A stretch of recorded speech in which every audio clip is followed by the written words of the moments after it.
La célébration des 2 semaines consacrées à l'eau a été marquée ce jour par la Grande Marche pour l'eau, réalisée par les diverses entités œuvrant dans la promotion à l'accès à l'eau potable, entre autres le WaterAid, JICA, UNICEF, sans oublier le ministère de l'eau. Une occasion pour les responsables de tracer les avancées déjà effectuées en matière de promotion de l'eau et de relater quelques chiffres. En effet, 4 personnes sur 10 ont accès à l'eau potable actuellement, ce qui fait que 40% des Malgaches seulement ont accès à l'eau potable cette année, si les objectifs du millénaire pour le développement ont fixé que 65% de la population malgache doit pouvoir bénéficier de cette eau potable d'ici 2015. À ce rythme, toujours selon les responsables, le pays a réalisé des efforts considérables. Toutefois, beaucoup reste encore à faire en matière d'entretien et de sauvegarde ou encore dans la mise en place de diverses infrastructures relatives à l'eau.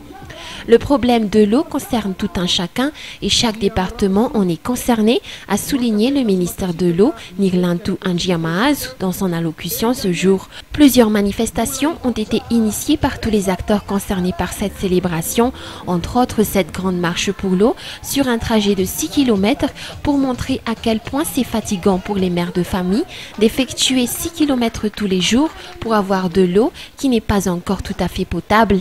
Le message au niveau mondial que Madagascar a adopté, c'est de réduire les 6 km que font des millions, des milliards de femmes et d'enfants chaque jour pour aller puiser de l'eau et surtout de faciliter cet accès à l'eau. Pourquoi? Parce qu'ils dépensent trop de temps à aller chercher de l'eau, ne peuvent pas travailler, ne peuvent pas étudier, ne participent donc pas à la production et à l'économie du pays. Et WaterAid, pour cela, essaye de plaide en tout cas et demande tout partenariat pour réduire ces 6 km. C'est un accès que chaque citoyen est censé obtenir. Après cette grande marche pour l'eau, diverses manifestations seront encore à prévoir dans les diverses régions de l'île, toujours pour marquer cette journée mondiale de l'eau prévue le 22 mars prochain.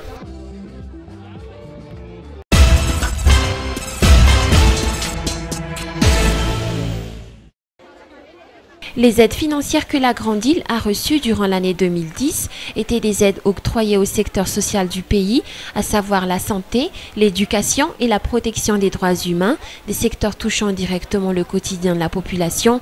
Selon le rapport dressé par la Banque mondiale, une hausse à hauteur de 14,4% du taux de ces aides financières a été notée si on compare au taux des aides financières allouées à la Grande Île en 2008. Le montant des aides octroyées à Madagascar a été de l'ordre de 361 milliards d'ariages en 2008, époque où il n'y avait encore aucune crise politique dans le pays.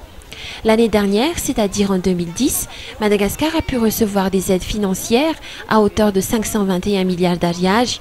Pour cette année 2011, la Grande Île a pu recevoir une aide sociale à hauteur de 250 millions de dollars, soit 500 milliards d'ariages, pour mettre en œuvre 9 sortes de projets bien définis, inscrits dans le domaine de l'environnement et du développement humain.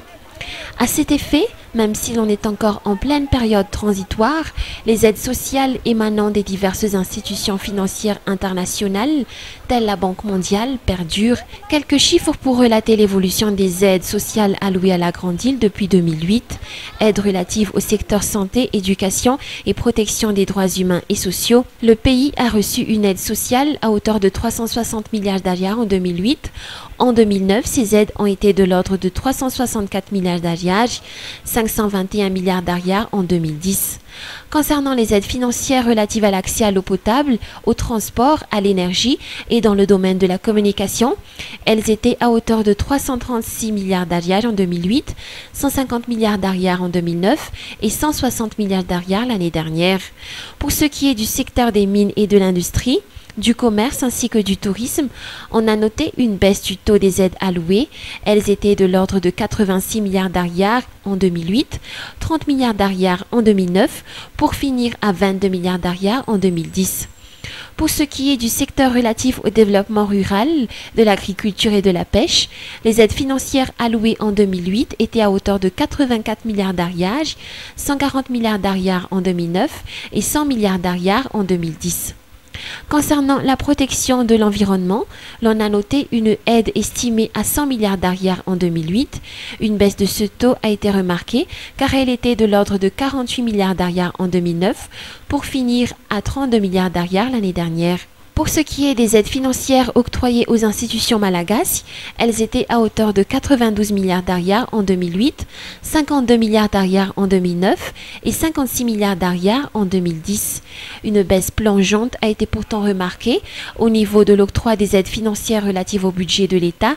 Elles étaient à hauteur de 200 milliards d'ariages en 2008, 11,4 milliards d'ariages en 2009 et 11 milliards d'ariages en 2010. En général, l'on peut avancer que les aides financières internationales émanant des diverses institutions financières, telles la Banque mondiale, ont demeuré malgré les quelques baisses notées dans certains secteurs du développement. La majorité des aides allouées au pays concernant la promotion du social de la population malagasy et de la promotion des droits humains. Le représentant de la Banque mondiale dans la Grande Île a souligné que malgré la situation qui prévaut dans le pays, les recettes fiscales ont connu une nette amélioration durant les 2 années où la transition a assuré la gouvernance. Les responsables auprès de cette institution financière ont également félicité le régime transitoire d'avoir su maîtriser l'inflation dans le pays. Le taux d'inflation a tourné autour de 10% durant les 2 dernières années. L'ARIA n'a pas trop chuté en général et son cours a même été stationnaire. Des répercussions se font pourtant sentir à cause de la suspension des aides financières dans certains domaines du développement que l'on a pu remarquer. Toutefois, il est important de noter que Madagascar, malgré les épreuves qu'elle a traversées, a finalement arrivé à régler toutes ses dettes en l'espace de 2 ans.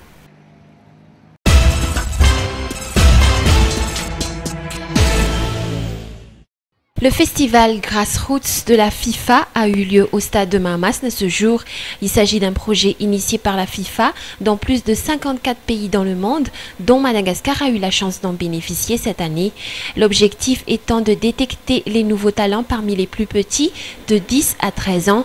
31 animateurs de foot dans les Fukuntandi, dans les clubs et écoles de football, vont acquérir des formations dispensées par des experts de la FIFA. Avant d'être à Antananarivo, le Mauricien Govinden Tondo, expert dépêché par la FIFA, a passé plusieurs jours à Majanga pour la même formation. Selon les affirmations de ce responsable, Madagascar possède beaucoup de ressources en matière de football. Toutefois, cela ne suffit pas pour obtenir de grands professionnels en la matière, toujours selon ce technicien mauricien, et c'est à ce moment-là que Grassroots joue un rôle important. Je pense qu'il y a un manque, pas juste à Madagascar, dans beaucoup de pays d'Afrique, il y a un manque au niveau de Grassroots justement, c'est-à-dire le football de base. On met l'accent beaucoup plus sur les équipes de première, mais des fois on oublie que ce sont les enfants qui sont la relève. Maintenant, dans les équipes qui sont à l'avant-garde du football, vous savez très bien que le football de jeunes, il est très organisé. Alors ici, vous avez une masse de jeunes qui ont du talent, mais vous ne pouvez pas découvrir le talent justement parce qu'ils ne jouent pas. Structure de détection et de promotion de l'élite. Parce qu'à travers la masse que vous voyez là, il y a bien sûr des jeunes qui ont du talent. Le problème, c'est s'il ne s'entraîne pas, s'il ne fait pas de la préfo ou la formation, quand il arrive au senior, il a déjà perdu 7-8 années qu'il aurait bien pu s'améliorer techniquement, tactiquement et aussi physiquement et aussi mentalement. Vu que le premier groupe national est à 17 ans, en 12 ans, les Grassroots et 17 ans, ça fait 5 ans, mais si on ne travaille pas, c'est vrai que le talent, il faut la polir comme le diamant. L'âge de professionnalisme est compris entre 13 à 17 ans. C'est à cet âge-là que les petits footballeurs malgaches ne trouvent plus où aller, car jusqu'à présent, le pays ne possède aucune structure professionnelle pour les cadrer, un problème dont la fédération en est consciente et qu'elle tente de gérer au mieux.